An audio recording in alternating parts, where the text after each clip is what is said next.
மதுரை குடும்ப சேனலை பார்க்கும் அனைத்து நண்பர்களுக்கும் வணக்கம். நம்ம இன்னைக்கு ஈரல் செமி கிரேவி எப்படி செய்கிறதுன்னு பார்க்க போகிறோம். அதுவும் மதுரை ஸ்டைலில் செய்யலாம் வாங்க. ஸோ அதுக்கு நான் 200 கிராம் ஈரலை நல்லா சுத்தம் பண்ணி கழுவி எடுத்து வச்சுருக்கேன். அதோட நான் இப்போ 1 டேபிள் ஸ்பூன் மிளகாப்பொடி, 1.5 டேபிள் ஸ்பூன் கொத்தமல்லி பொடி,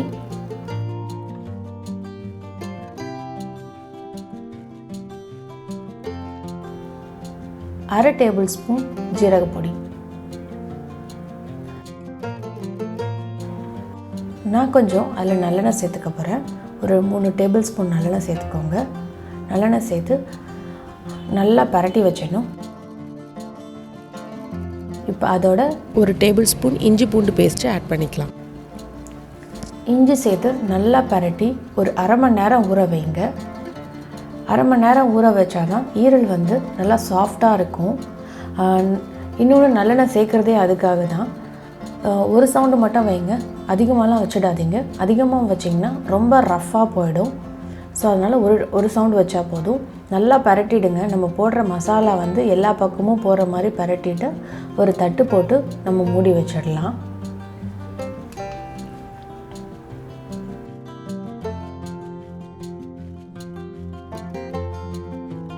இது அரை மணி நேரம் ஊறட்டும். நம்ம அதுக்குள்ளே இதுக்கு தேவையான மசாலாவை அரைச்சிட்டு வந்துடுவோம். இப்போ அரைக்கிறதுக்கு மசாலா என்னென்ன ஐட்டம்னு பார்த்தீங்கன்னா, ஒரு 4-5 சின்ன வெங்காயம், ஒரு பெரிய தக்காளி, ஒரு 4 பல்லு பூண்டு, 1/2 டேபிள் ஸ்பூன் தான் யூஸ் பண்ணுறேன். அதில் நான் 1 டேபிள் ஸ்பூன் சோம்பு போட்டுக்கிறேன், 1 டேபிள் ஸ்பூன் ஜீரகம் போட்டுக்கிறேன், 1/2 ஸ்பூன் மிளகு.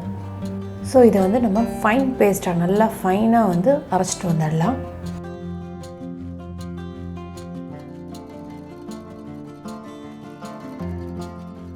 கிரேவி அரைச்சாச்சு. ஸோ இது இருக்கட்டும். நம்ம அதுக்குள்ளே வந்து இப்போ நம்ம வச்சுருக்க ஈரலை வந்து ஒரு சவுண்டு வச்சு வேக வைப்போம். நம்ம இந்த ஈரலை வந்து இப்போ வேக வச்சு எடுத்துக்கலாம். நான் எண்ணெய் எதுவும் ஊற்றலை. நான் ஸ்டார்டிங்கில் அந்த ஊற்றின வந்து நல்லெண்ணெய் தான். ஒரு விசில் வச்சா போதும், அதுக்கு மேலெலாம் வைக்காதீங்க. நான் ஒரு விசில் வந்ததுக்கப்புறம் நம்ம ஈரல் எப்படி வந்திருக்குன்னு பார்க்கலாம்.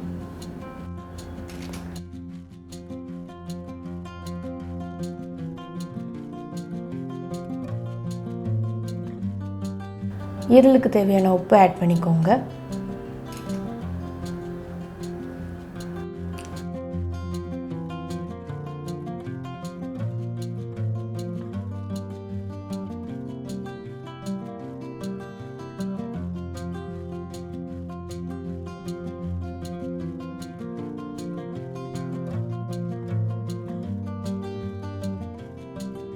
ப்ரெஷர் ரிலீஸ் ஆகிடுச்சு.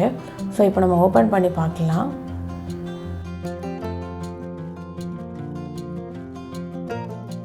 இப்போ உங்களுக்கு பார்த்தாலே தெரியும் ஈரல் வந்து நல்லா வெந்துருச்சு. இதை நம்ம தனியாக எடுத்து வச்சுட்டு இதுக்கு தேவையான கிரேவிஸ் வந்து ப்ரிப்பேர் பண்ண ஆரம்பிச்சிடுவோம். நான் பேனில் கொஞ்சம் நல்லெண்ணெயும் 1 டேபிள் ஸ்பூன் நெய்யும் ஊற்றிக்கிறேன்.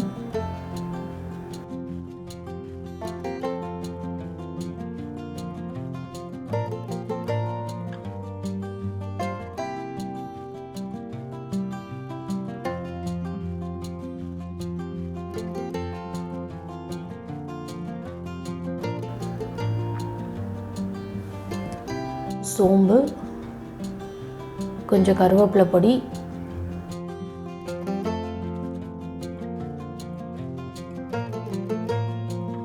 கால் ஸ்பூன் வந்து பட்டைக்கிராம்பு தூள், அதோட நம்ம அரைச்சி வச்சிருக்க பேஸ்ட்.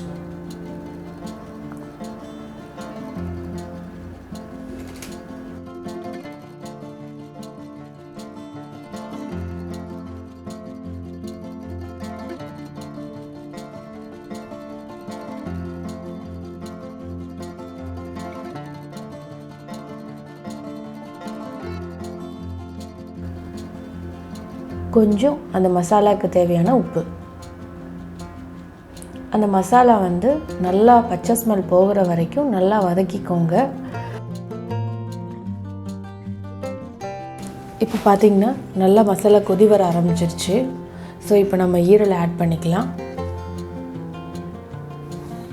ஸோ ஈரல் ஆட் பண்ணியாச்சு.